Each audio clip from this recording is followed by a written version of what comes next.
Welcome to Rich Conversations. Today we'll chat with native Chicagoan Othela Longoria. She's lived in a variety of different neighborhoods, but currently resides in Hermosa. It's really interesting getting her point of view as someone who's lived here most of her life. She's very open, and it was a lot of fun. I had a blast. I always have a blast, but she was definitely fun. It was cool. You can follow her at Othela Longoria. Let's begin.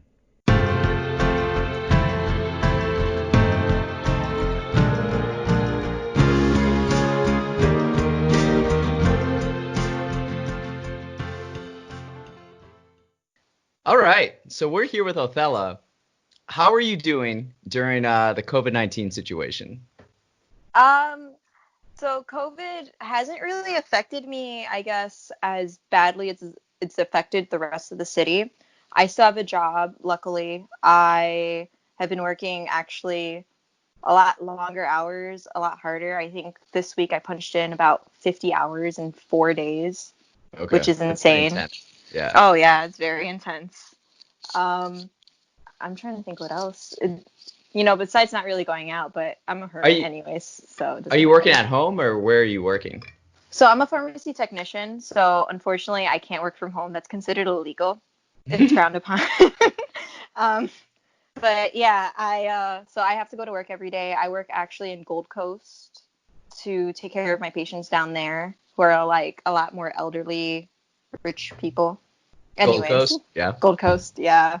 Ooh, you gotta So love what that. so what's your daily routine like now? Like how has it changed? I can't walk into a Starbucks anymore and get my coffee in the morning, so I'm kind of cranky.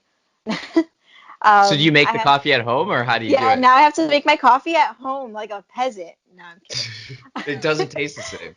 It does not. Like I even got one of those like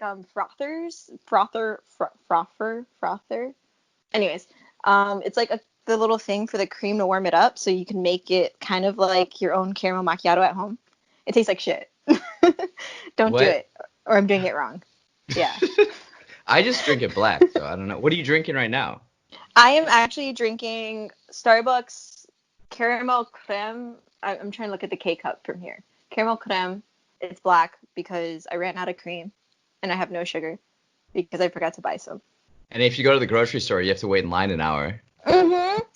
Exactly. I have to wait outside just to go inside the store, and then I have to go get what I want, and it takes me like 2 minutes to get what I want, and then I still have to wait another hour just to get to the checkout. And I was like, I think I'll live without sugar and cream for a while. I'll wait till I need Yeah. like this other essentials like toothpaste. I can't live without toothpaste. Yeah, I feel that. So what's something you're doing or feeling during the pandemic that surprised you? Um, I definitely feel a lot more appreciated at my job, which really actually surprises me because most of the time, like, when I'm at work, people kind of just, they're like, you work for me. You Yeah. live to serve me. And lately, they've all just been really humbled. They've all been a lot more respectful, especially the people actually who used to be a really huge problem for me. They've been a Really? lot, yeah, they've been a lot nicer. Like they're just really thankful that I'm helping them out, especially because a lot of people's insurances aren't going through right now because that's a really huge issue. They're between insurances. So I either fight with their old insurance or I help get them coupons for their medication so it's affordable. And that's like people are just very grateful for it. And it really makes a difference on how we want to help them as well. Wow. Do you think that will stay that way moving Oh forward no. too? No, not at all. No. People will forget about what we do again and they'll be like, "You work for me." Oh. Man, that's really interesting. Yeah, it's kind of weird because like when I first got into the profession, I was just like, "Oh, I'm really going to be making a difference. Not a huge difference, but a difference." And then Uh-huh. I got there and I was just like, "Wow, they treat me like a cashier. It's cool." It doesn't matter what you do. Everything is still customer service. Wow.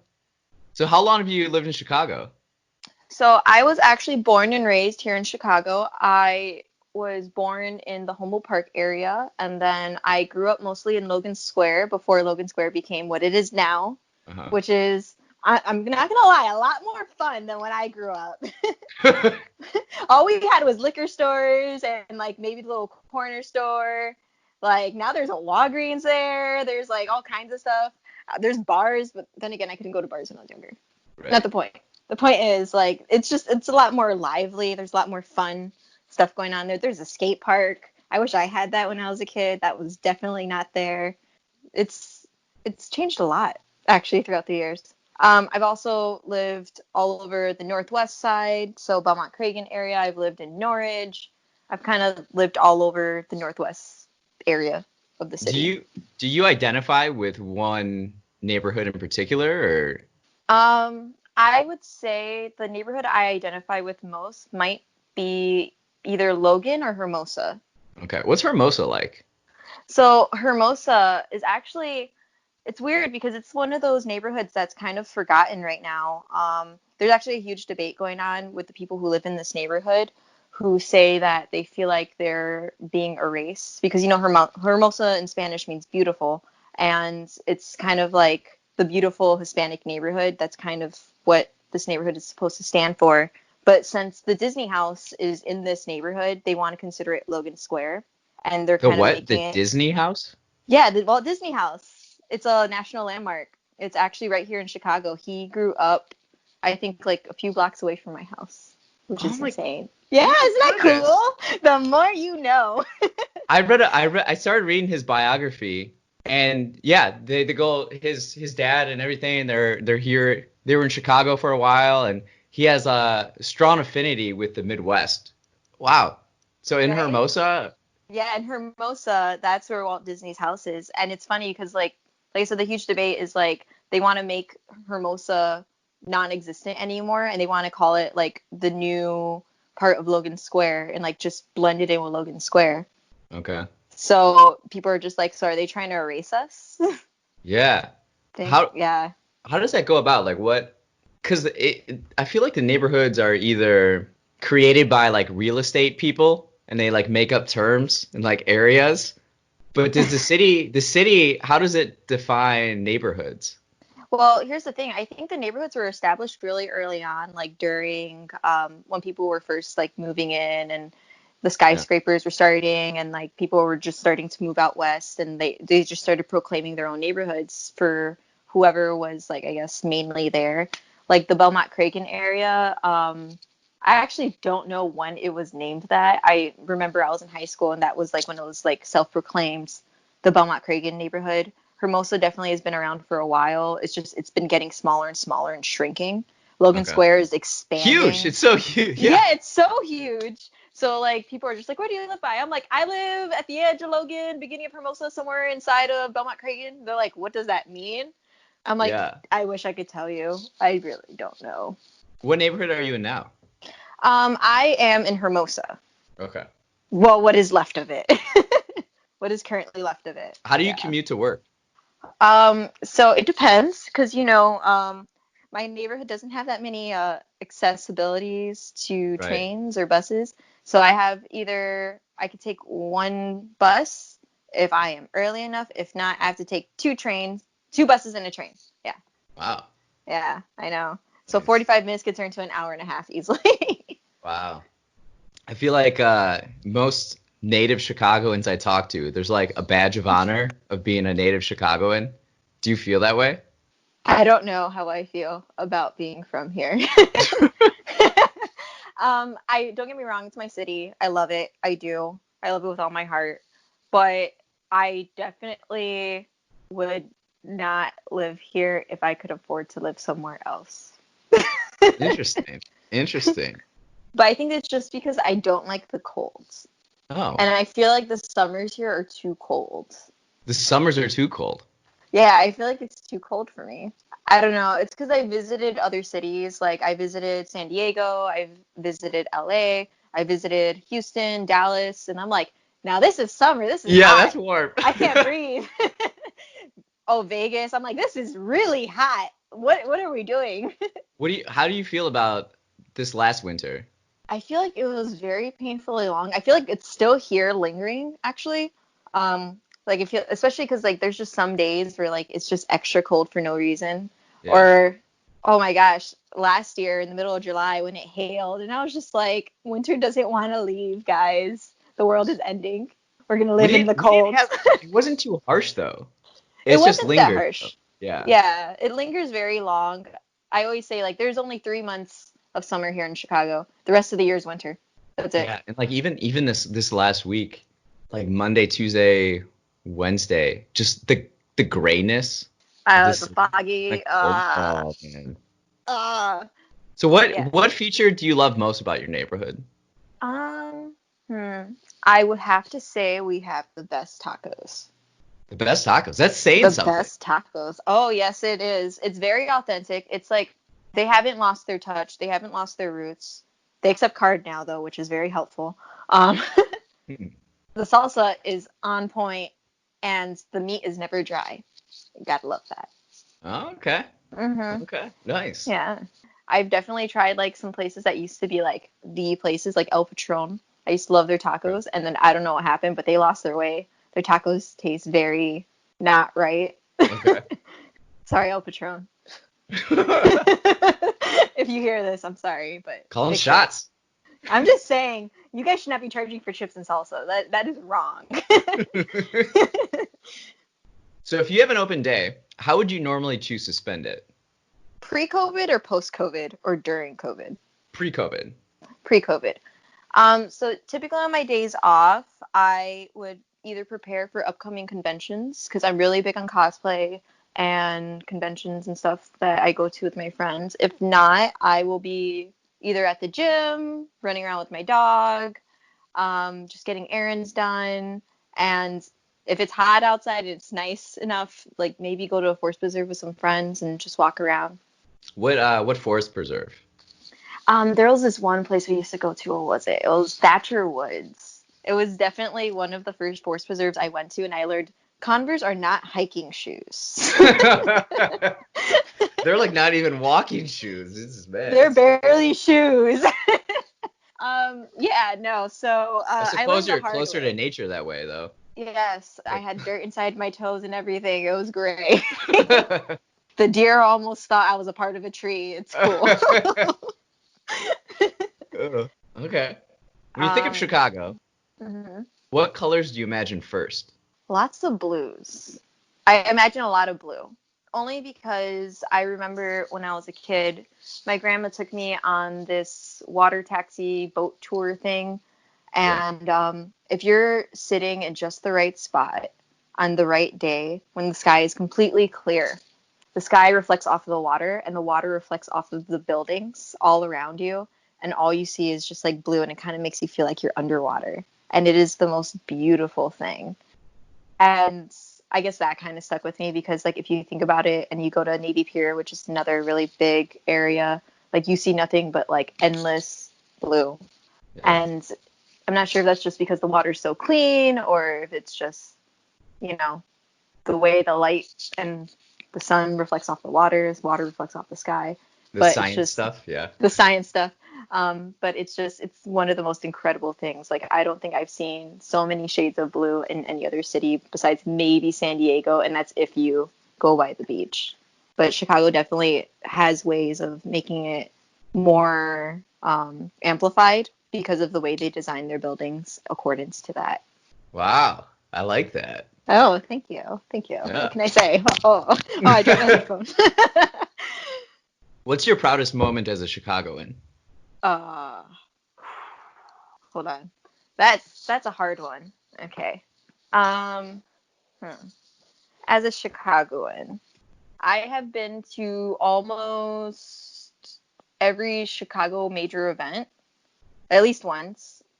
Um, but I would say there was one year for Lollapalooza where it was raining. It was so bad that like winds were like throwing tents around and like they had to evacuate all of Millennium Park from Lollapalooza. And I was just like, oh my God. I was like, I need to find my way back to the train. And like, I was very proud of myself because I did not get lost for the first time. I was just like, oh, I'm starting to know my way downtown. Don't tell What anyone, but technically I just followed the crowd and I was hoping they would just take me to the train. what year was that? um, 2017, or Okay. I think it was, yeah, it was Okay, 2017. I feel like I remember that. It was Like crazy. Yeah, the I weather and then hearing about it and then thinking to myself, wow, I'm glad I'm not them. Oh my gosh, it was so bad because I was on my way to go see the Muse, and I was just like, yeah, I'm gonna finally see the Muse. And like I remember I was working like a 10-hour shift for one of my friends' hot dog stands that was working at Lala. So I was just like, I worked like 10 hours for free. I was covered in cheese because we sold cheese fries and like someone dropped cheese all over me. Oh So man. yeah, and I was just like, I'm sweaty, I'm covered in cheese, but I'm gonna go see the Muse. And then it started pouring, and I was like, all right, whatever. Concerts are better in the rain anyways. And then all of a sudden, like tents started flying. I was like, oh no, I'm out of here. Fuck it.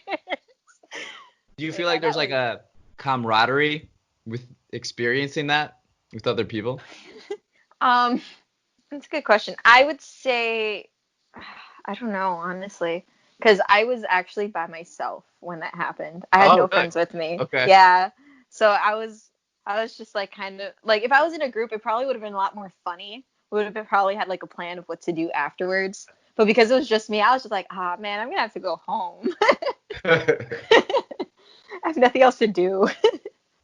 If someone were to visit you from out of town, what restaurant would you take them to? Oh, easy. Hands down, every time I have someone that visits me, because I've been in this like gourmet ramen mood lately, I'm always just like, guys, you have to go to Wasabi. Wasabi. Wasabi. It is actually, so I've been to a lot of like gourmet ramen places because I like food. Uh, I like to eat. And luckily, so do all my friends. That's why we're friends. So I'm just like, guys, you have to go to Wasabi. That's the first place we're going. Their pork buns are amazing. Their ramen is amazing. You can have some alcohol. They have a like usually a really huge bar, so they can make pretty much almost anything you want there. But their meat for their pork buns is marinated for I think they said like 16 hours or something. Amazing. Nice. Legendary.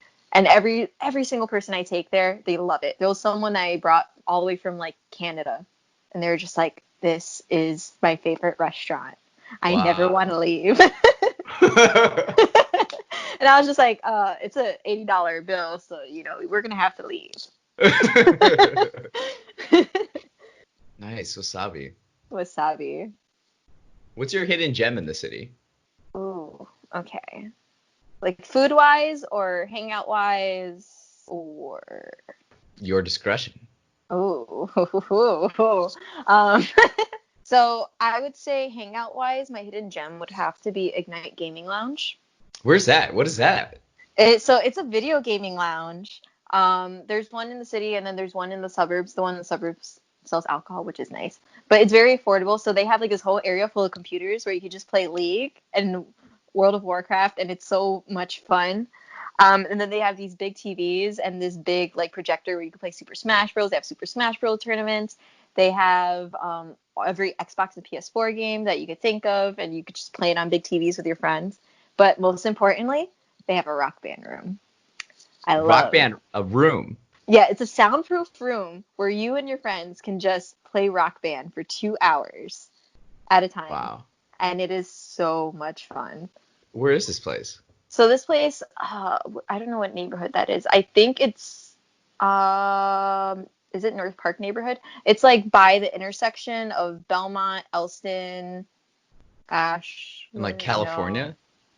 not California. Yeah, California. Yeah, you're right. It's by that Burger King. It's not that far The from Burger Burger King. Yeah, King. yeah, yeah. Yes. So, yeah, that place is absolutely amazing. I take my brother there almost every year for his birthday. That's like our little birthday celebration tradition we do.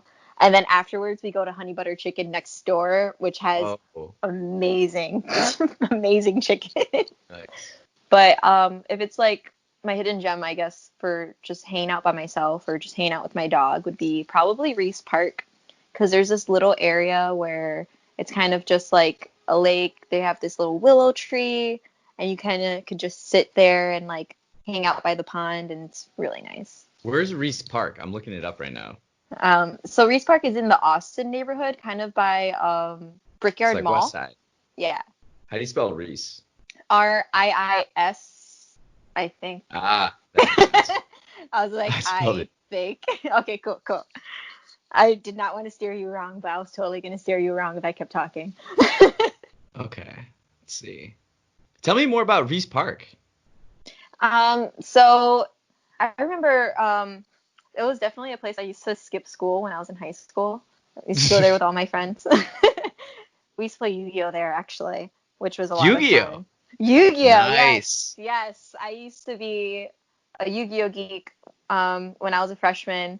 I had just like came into high school and like I was like, oh, there's a whole club and playing Yu-Gi-Oh. I have like some cards from when I was like 5, and they're just like, yeah, banned, doesn't work, can't use that. I'm like, all right, so I need new cards.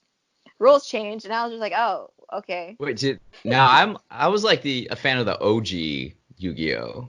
Oh, the beat sticks of Blue Eyes, White Dragon, Red Yeah, Eyes, and Dark Magician and yeah. so But I think you'll love actually some of the newer cards, which one of them was Black Rose, Titanial.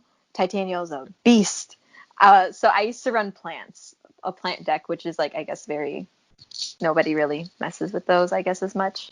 But okay. Black Rose Dragon is basically a plant dragon, Plant Dragon. a plant dragon. Nice. Titanial was this rose princess queen thing, Lone Fire. That was my bitch. This little What's it called? Lone Lone Fire? Fire, Lone Fire, Okay. Gigaplants, and it was funny actually because at the time I had red hair, so I had the nickname Ivy or Red because I was poison ivy with all my plants. It All was your plants. so Nice. lit. I've discovered during quarantine that all the Yu-Gi-Oh episodes are on Amazon Prime. They are, and I think one of the movies is on there too as well. Okay, I don't know if I watched the movie, but I went back and watched the duel against Pegasus when Hmm. Yu-Gi-Oh's played. Yeah. Oh my god. Yes. I think one of my favorite episodes was when Taya like started flirting with Yamu and then Yugi came out and then Yugi's just like, "What's going on?" And she's like, "Nothing."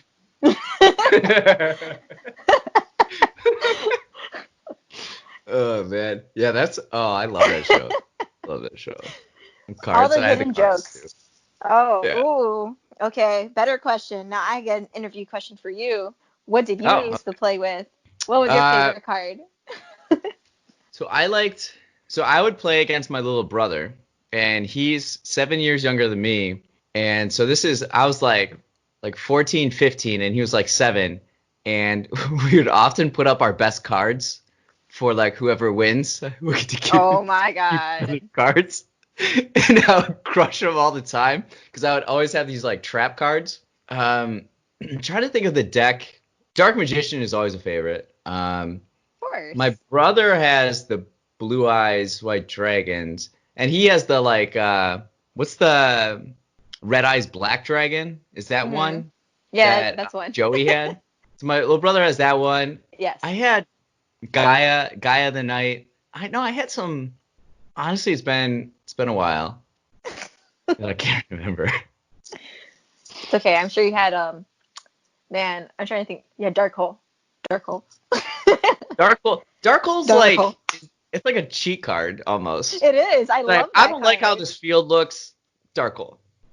It's the same thing for there was this one card where it was like I can't remember what it's called. But I remember like the point of it was like it would take that card that someone summons and it puts it in the banished pile, which means you can't use it for the rest of the game unless you have a special card that says take it out the No, banished Monster pile. Reborn. Remember that card? No, no. Oh, I remember Monster Reborn. That card is banned. That card is so What? banned. It is banned. I was like, I feel cheated. Why is that? Just because it's such a powerful card? That's why, exactly. At first, it was limited to one. You can only have one in your deck, and now I think it's banned. I haven't seen the new meta. They also have like a lot of other crazy things going on right now, so I haven't played it in like 2 years, 3 years. You're a nerd. Nice. I'm not a nerd. What? I was like, you're a nerd. I'm not a nerd. I'm totally a nerd. What sound do you most affiliate with Chicago? That's a hard one. It's between the honking and the sirens. Definitely the honking. The Like honking. very passive aggressive honking. What music influenced you the most during your time in the city? Ooh, okay. So that's actually a hard one because as the years That's your entire pass, life. yeah, exactly. I was like as like years pass, like it always changes. It's always different. So like I definitely have to say when I was in elementary school, like R&B and rap and stuff, that was definitely like the big thing. And like I grew up kind of in Old Logan Square where like it was very diverse at the time.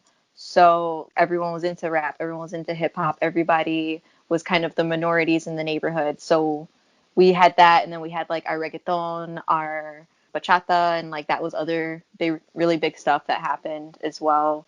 And then as I grew older and I like started moving around, I left the state for a year, came back, and rock music was what I kind of listened to when I was living away for a year.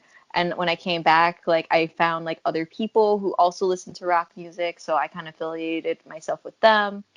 And then I also did dancing, so I was in Joffrey Ballet, so I listened to a lot of jazz and like I associated myself with the people who were also in my dance team. When I got into high school, everyone was still into rock, which was also still really cool. I'm trying to think what else. When I was in college, though, like my music taste kind of like transformed because I started meeting musicians, opening my mind to more different kinds of music. So like it would be like some weird like acid trippy rock music, or like I'll be listening to some classical, or I did ballet and I did Spanish dancing, so I got more in touch with like my Spanish dancing roots, and I was listening to that more. I was listening to some weird like French music that I didn't understand what they were saying, but I was like, oh, okay, I can dig Nice. this. Like I, Yeah. um, so yeah, music is actually it's really hard to like pinpoint what exactly keeps you or what motivates you, or I guess like what influences you the most, because music is always changing, just like our lives are always changing. Everything around us is always changing. So a certain genre isn't gonna, I guess, influence anyone all the time. But I would say if I had to pick one, Spanish music has definitely always been a really huge influence because there's a really huge Spanish community here that refuses to lose their roots, no matter how Americanized they're getting. I'm Americanized. I have no shame. Yes, I'm a coconut. It's okay. It is okay. I don't speak Spanish. Wait, I'm still that's Hispanic. a term? That's a term, yes. When you're white in the inside, we're brown in the outside. I'm not even brown in the outside, so I'm a white coconut. But yeah, a I've lot never of heard that term before. yeah, no, yeah. It's weird because it's like it's possible to be an outsider among your own kind, which sounds kind of weird because I get it Spanish though. Yeah. people, yeah, they like to say like if you don't speak Spanish, then you're not truly in touch with your Spanish roots. You're not really Hispanic. You're American. And then American people, or like, people who are from here, they're like, oh, well, your family is from this country and this country, so you're from that country. So Mm. you're that. And it's kind of like, well, it's like, I'm, I don't know what I am. I just know where I came from. I know what I am now.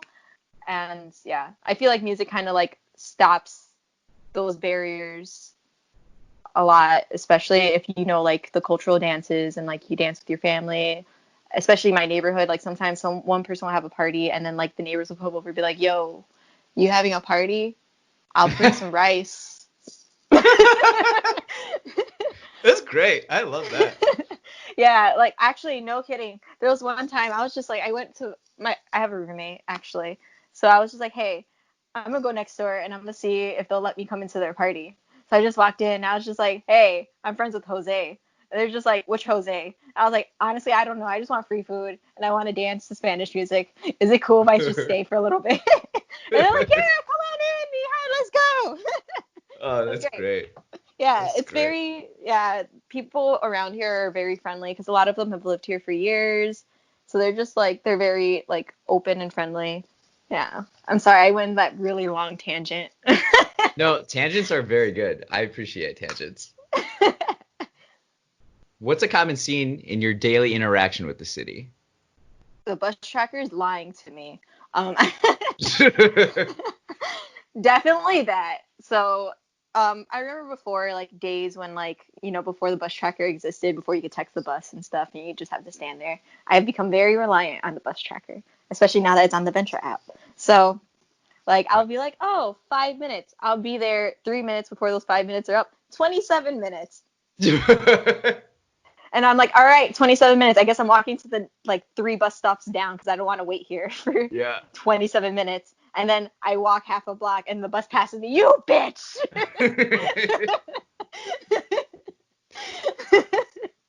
Oh man, it's so true. You have to get out ahead of this. I use this.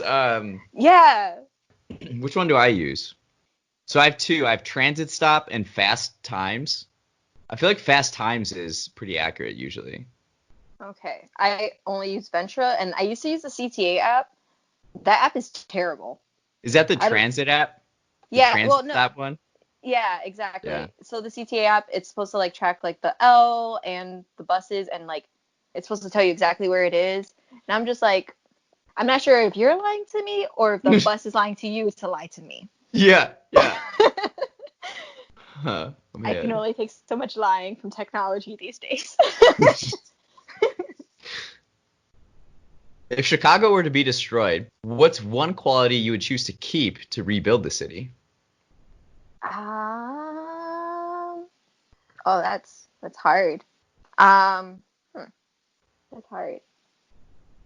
I would have to say the oldest buildings in Chicago, the ones that are right in front of the Water Tower Mall.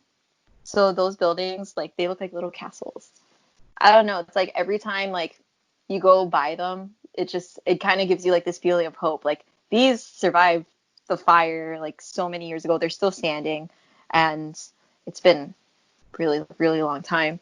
So, like, definitely I would want those to stay just because it still has that beacon of hope. Okay. And I don't know. It's just like, especially when you live in, like, a city that's, like, full of hustle and bustle, and there's kind of little a little chance of actually surviving here if you don't already have roots here. It it just shows, like, you can withstand anything, even if things go up in flames, you can get through it. And, like, I kind of like that. Yeah. So it's like the water tower is a signal of hope in a way. Well, not the water tower, the buildings in front The, of the water tower. is it Yeah. the like the not water tower place, but the castle stuff, the Yeah, water that stuff. pumping stations. Yeah. Yeah. Yeah, Yeah. Do exactly. you know the story See? behind those? I don't actually. I was supposed to take American history, but I wasn't in school that year, so I Huh. skipped Chicago history. I was like, I definitely wish I could tell you, but I spent a few months in the hospital that year, and then they're just like, just drop that class, take this class, and you'll be okay. I was like, "Bleh." Built in 1869. Damn, my whole house is as old as those buildings. Your house was built in 1869? My house was built in 1845. What? Really? Yeah. Yeah, my house is really, really old. Like, it has really good bones, so, like, it's definitely a lot more modernized, but my house was originally built in 1845. Whoa. That's Yeah. cool. So what It's features about it? creepy. It's creepy. Let me correct you. It's really fucking creepy. What features stick out about it? Here's the thing, like, from the outside, you definitely couldn't tell, like, it's that old of a house. But so when I first moved in, or not even when I first moved in, when I first looked at the house before we bought it, I, like, noticed there's this well that's, like, right by the basement door. And I was like, "Oh my God." I'm like, "What is this?" My first thing was, like, I was just like, "Oh hell no." I was like, "The ring ain't happening here. We're putting some shit on this." But it turns out it's been, like, there's still water in there. So I guess, like, if the apocalypse ever happens, I still have water. But yeah, like, apparently it was, like, sealed up because that was, like, the only way they were able to get water. And then they put, like, cement around it since it was no longer useful. And, like, so you can't really get to it. But yeah, so, like, that still is there. It still How, exists. how did you find out it was 1845? I think I looked it up on Google. I looked up my Really? address on Google and I just wanted to know like how old my house was. And then like my roommate was looking it up, I was looking it up, and I was like, dude, like my house is old. Wow. That's Yeah. cool. All right, we're gonna go a little bit more introspective now. Okay. What's a personal mantra or philosophy that guides you? Um, so there's something my dad told me when I was a little kid, and it was the most beautiful things in this world is creativity, intelligence, and humor. And I've always followed that in my life just because when I was younger, I was definitely not how I look now. But I always thought I was funny. What do you mean by um, that? You just like dress differently or what? no, so I had phases where I didn't really like I didn't really care about how I looked, and that definitely reflected on how I dressed. Yes, especially Okay. because I used to be like one of those little skater girls, so I was just like, I'm just gonna go bust my knees open. There's no reason for me to look nice and wear some nice Yeah. jeans. I'm gonna get blood all over them. Um, but yeah, I also had a phase where like I wore like way too thick eyeliner, or I had a pink mohawk, full Nice. shave sides, pink mohawk. Nice. Yeah, boys did not like it. I was like, you're just mad I'm more manly. And they're probably like, yeah, yeah, a little bit, yeah. Yeah, exactly. They're definitely intimidated. I was like, it's cool. You can handle all of this anyways. You can't even do an ollie. Nice. I But can't. I can't do I can't do an ollie either. Shh, they don't know that still. that. That's funny. um, but yeah, I definitely stuck with that my whole life because it's true. Like I honestly, when I meet people, I look for, are they smart, because I cannot talk to a dumb person.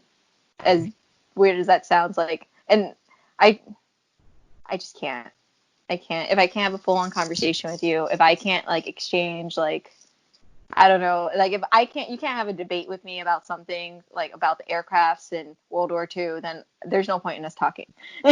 It doesn't have to That's be a that, very but niche group you're talking about. I know, I was like, it doesn't necessarily have to be that, but like, Okay, yeah. like it's just an example. Or like if you haven't read a book in the past 10 years, I don't know what to say to you. Also because like I'm really into writing. I'm not going to call myself a writer because I feel like that's pretentious. I'm definitely not a writer, but I've been writing a story for a few years, and it would be nice to be able to share that with someone. And then it also goes into creativity where like everyone is like they have a craft of their own. They do something that's creative that's best fit for them. Like I do special effects makeup. I go to conventions, so I sew my costumes for that. I write. I used to dance, and I would like to have someone who also as well like is equally creative, even if it's in a different way. Like I'm open to like trying new things, have them open to trying new things, and like seeing if there's like some way we could like collide together. And then humor, because I like to laugh. If you cannot make me laugh, you need to go somewhere. I'm not that hard. I'm not that hard to please. As Nice. complicated as my answer sounded, I'm not that hard to please. Describe the best day of your life. Um, hmm, that's kind of hard. Um, because I think it really depends on how I'm feeling. Like for me to have the best day of my life, I would assume like everything would just come naturally.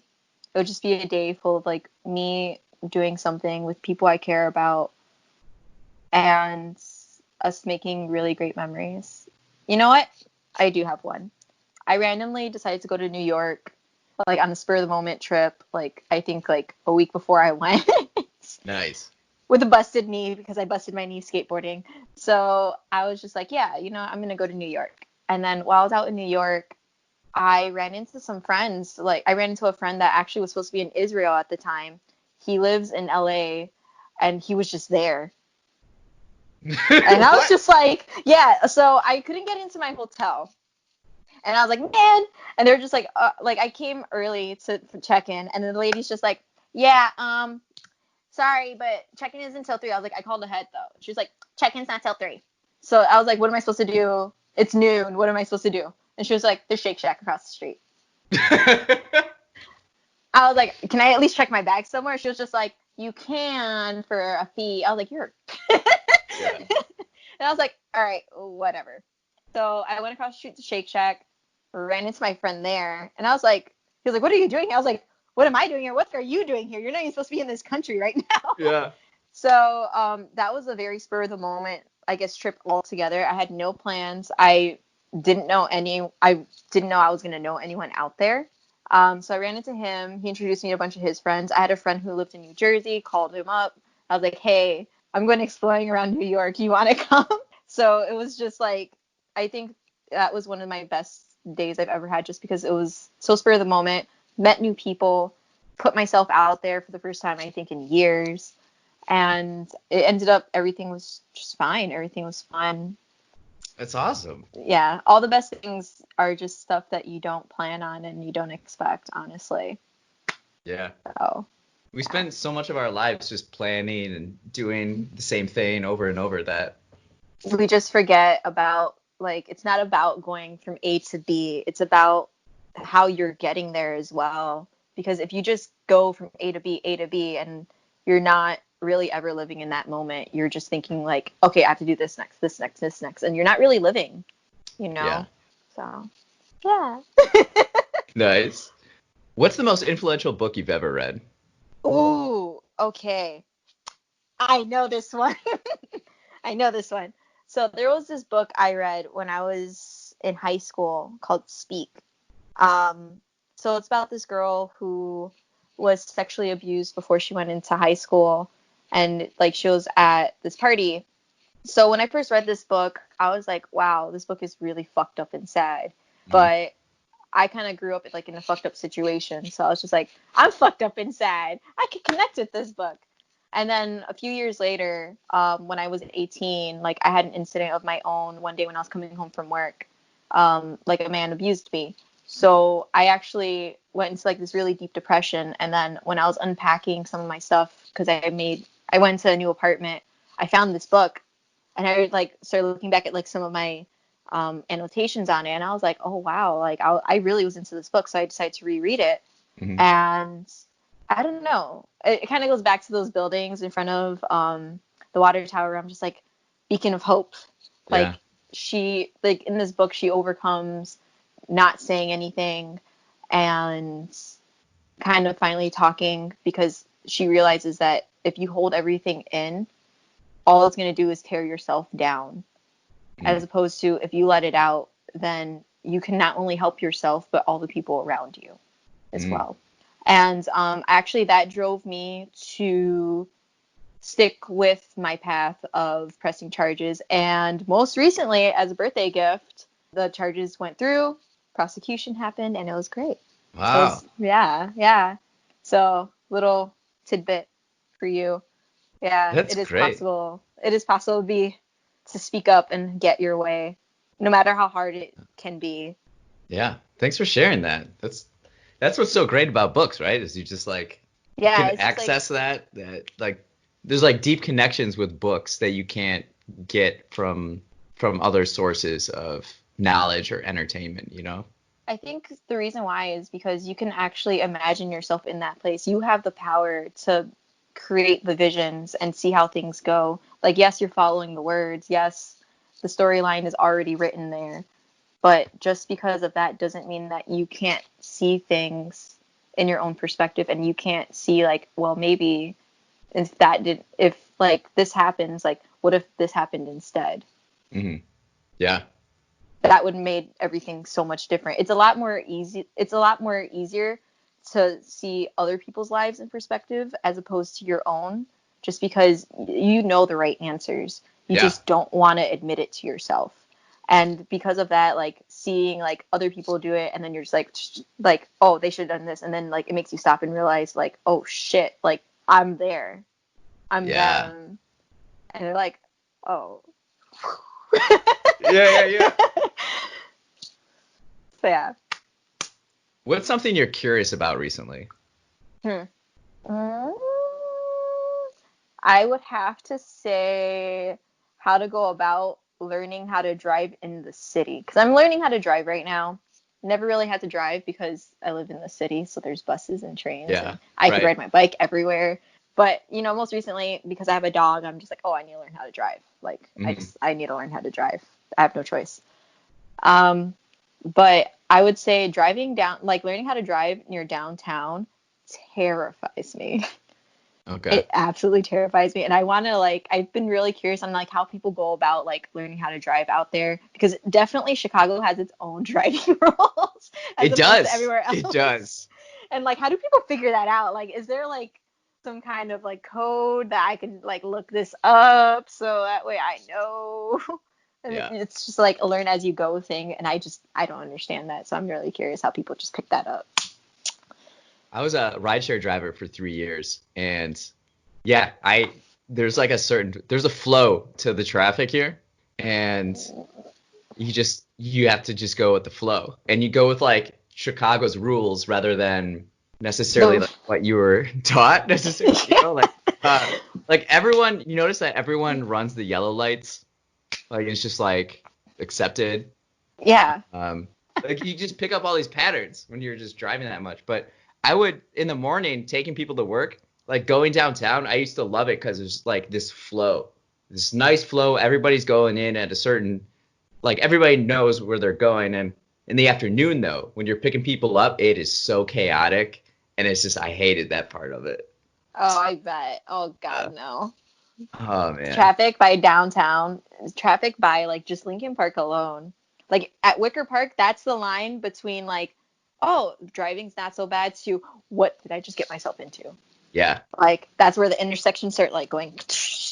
There's like six corners everywhere. And you're just like, I don't know how to Yeah, it's yeah, sometimes I like look back and I'm like, how did I do that? Like oh my gosh.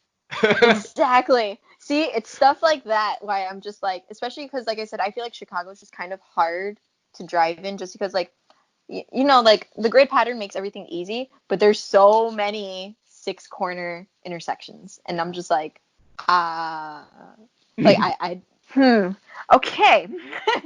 um, that says I can't turn. That says I can't turn. Does that mean I have to go straight? And then I see people turning. What are you Yeah, doing? yeah. I'm I'm just like gonna waiting. fall.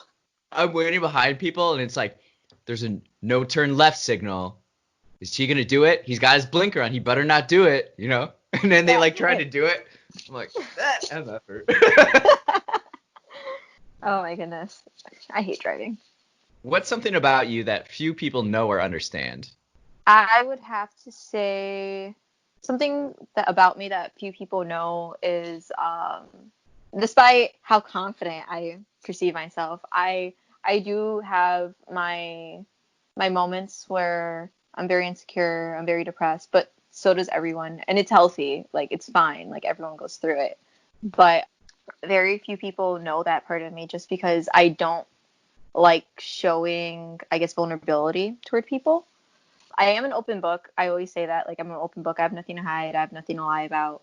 However, I'll never want to show like emotional vulnerability or mental vulnerability just because, like, I always have to be kind of that rock, especially with some of my friends, because Okay. they're always just like, oh, you've gone through so much. You're such a strong person. And I feel like them seeing me break down will kind of deterrent them from feeling like they can overcome other things because they'll be like, oh, well, you're breaking down, which means like nothing's possible. And it's just like, it's like, no, I'm breaking down because it's normal to break down. But I do it, I guess, in private just so that way I can keep up that hope. I've been talking a lot about hope today. Oof. It's a term that I think we all need a little bit more Yeah, of especially these during a days. pandemic. Yeah, yeah, yeah. Yeah, but yeah, so I would definitely have to say that like not a lot of people get to see me insecure. Not a lot of people get to see me when I'm down and depressed. So how do you balance that? If like you aim to be someone that people look to as a rock, but yet you have a lot of these same feelings. Like, how do you balance that? Um, well, so I think the only people that really do get to kind of see me like that is like some of the people I mentor. And the only reason they get to see me like that is because I tell them I'm like, okay, like it sucks, but this is how I'm dealing with it. And like I show them like how to like handle it in a healthy way. So I mentor some kids that have had traumatic experiences, and like, my post-traumatic stress or my depression or my do it in a constructive way where it's not harmful. And if they see like I can do it, then like I can better, but also like around my own friends and people who I guess I'll just be like, hey, I need some time alone. I need some time to just be upset by myself. Like there's nothing wrong with me. Like I'm just upset. I will be okay. I promise. And then like those certain people that know about it, they're just like, okay, cool. But then to like everyone else, it's kind of like I just have a bubbly personality in general, and I like having my bubbly personality. But I guess it's just like deciding on when I need to take that step back is what helps kind of balance everything out. Like sometimes you just have to pull away. Like you have to turn your phone off. You have to not be on social media. You have to not really like go outside and like socialize with people. Yeah. Within the past 5 years of living here, what personal realization has improved your outlook on life the most? Um, hmm. Everything is temporary. So if you're upset, it's temporary. If something bad is going on, it's temporary. You're you're in pain, it's temporary. We're in the middle of a pandemic. It's temporary. And you can make things last if you want them to last, but you don't have to do anything you don't have to. What if you feel good? Is it If still you temporary or Well, yeah, you can't enjoy all the highs if you don't get the lows to complement the highs. Like no one's gonna be happy forever. It's unfortunately it's temporary as well, but that doesn't mean you can't feel it again. yeah, exactly. So yeah, everything is temporary. Like everything in life. Wow. Yeah, Yeah. it's temporary, and it's weird because like you can also apply it to like when people are like super materialistic and they're just like, oh yeah, well I want to get this, I want to get this, and it makes me upset because I can't have this, and it's just like that stuff is temporary. What's something you're excited about when the pandemic ends? And what are you personally excited about within the next 5 years of your life? I definitely am excited if the pandemic like lightens up at least a little bit for Riot Fest. You know, Pipe Dream might be canceled, but excited if it happens. But no, but at least like within the next 5 years, I'm excited to actually kick off my second career, no longer be a pharmacy technician, hopefully be a pediatric nurse. I'm excited to start traveling more. I plan on visiting London, New Orleans, Vegas, California again, maybe checking out a few other states like Massachusetts, maybe Utah, just cause. So definitely that's some stuff I'm excited to do. Also excited that my hopefully my dog will be more trained and like willing to go different places with me via car ride because hopefully I have a license by Yeah, yeah. then. Um, so yeah, and yeah, that's kind of what I'm excited for, seeing that. And my nephews would be a little bit older. I have two nephews. One of them is 7. The other one is 3. Maybe I'll take them on some trips with me. I'll be the cool aunt that's like, oh, we're gonna go to New Orleans. They might have to be a little older to go to New Orleans. I can take them on ghost tours. They would appreciate Okay. it. Yeah, okay, yeah, yeah. But Well, yeah, thanks for chatting with me today. I of appreciate it. course. A It lot of was fun. fun. Yeah. Yeah, anytime. Just let me know. Anytime. Thanks for listening to Rich Conversations. Again, you can follow Othela at Othela Longoria. Have an exciting day.